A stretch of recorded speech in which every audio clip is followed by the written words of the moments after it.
All India लोको running staff association के कार्यकर्ताओं द्वारा विभिन्न दफा मांगों को लेकर धरना विक्षोभ कार्यसूची आयोजित किया गया।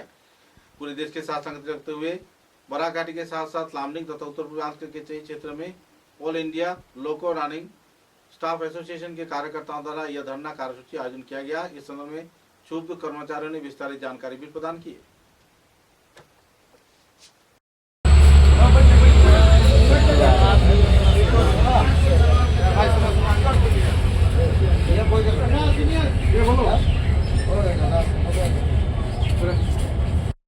जिंदाबाद जिंदाबाद जिंदाबाद लमडिंग ब्रांच जिंदाबाद जिंदाबाद जिंदाबाद लमडिंग ब्रांच जिंदाबाद जिंदाबाद जिंदाबाद हमारी एकता जिंदाबाद जिंदाबाद जिंदाबाद हमारी मांगे पूरी करो हमारी मांगे पूरी करो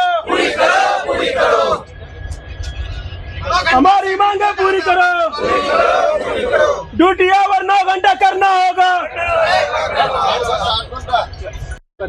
ধর্নাত বহিছো 48 ঘণ্টা আমার সেন্ট্রাল কমিশনার আদেশ অনুসারত আমি আজি ধর্নাত বহিছো। আমার 1 নম্বর ডিমান্ড হল 7 পিসি অনুসারত আমার ইয়াত কথা আছিল যে 50% দিয়ে বৃদ্ধি পালে অল এলাউন্সেস 25% বৃদ্ধি পাব বলি। বাকি ডিপার্টমেন্টর এলাউন্সেস বৃদ্ধি হৈ গল, আমার রানিং এলাউন্সর কিলোমিটার এলাউন্সেস বৃদ্ধি করা নাই। আমার ফার্স্ট ডিমান্ড কিলোমিটাৰৰ 20% বৃদ্ধি কৰিব লাগে।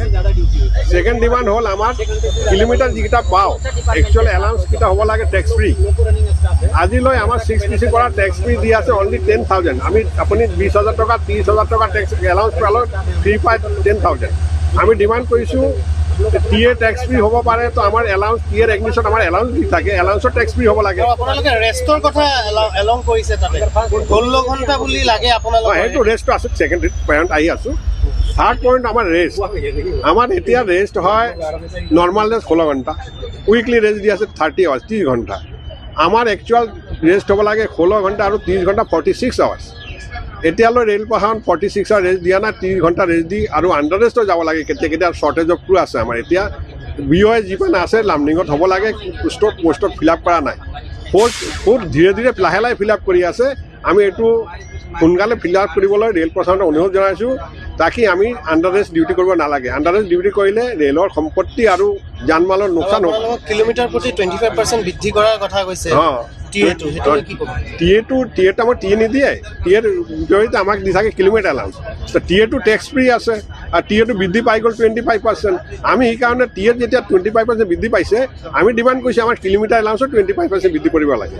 ৰেল প্ৰশাসন 2021-24 পৰা যৌথ অভিযানত চলিব লাগে। আমাৰ ডিমাণ্ডটো আছে, দুটাই ডিমাণ্ড। আমি 21-24 পৰা বাকী টিএ ফি এলাউন্স বাঢ়ি গ'ল, বাকী ডিপাৰ্টমেণ্টটো যিহেতু টিএ পাই আছে, আমাক দিয়া নাই। এতিয়াও আমাৰ পুৰানো ৰেটত আমি কাম কৰি আছোঁ। প্ৰধানমন্ত্ৰী মোদীলৈ কি মেছেজ দিবলৈ বিচাৰিছে? না, মোদী ছাৰক আমি অনুৰোধ জনাইছোঁ, আমাৰ ৰেল প্ৰশাসনৰ পৰা যি আমাৰ ডিমাণ্ডকেইটা আছে ই অলপ দৃষ্টিপাত কৰক, আমাৰ ডিমাণ্ডকেইটা সোনকালে পূৰণ কৰিবলৈ অনুৰোধ জনাইছোঁ। আৰু কি ক'ব? আৰু আমি আমাৰ ডিমাণ্ডকেইটা পূৰ্ণ হ'লে আমি ফ্ৰীলি কাম কৰিব পাওঁ আৰু ৰেলৰ ইনকাম বৃদ্ধি হ'ব পাৰে, ৰেলৰ ছেফটি বাঢ়িব, ৰেল আৰু সুৰক্ষিত ৰেল চলাচল কৰিব পাৰিম আমি।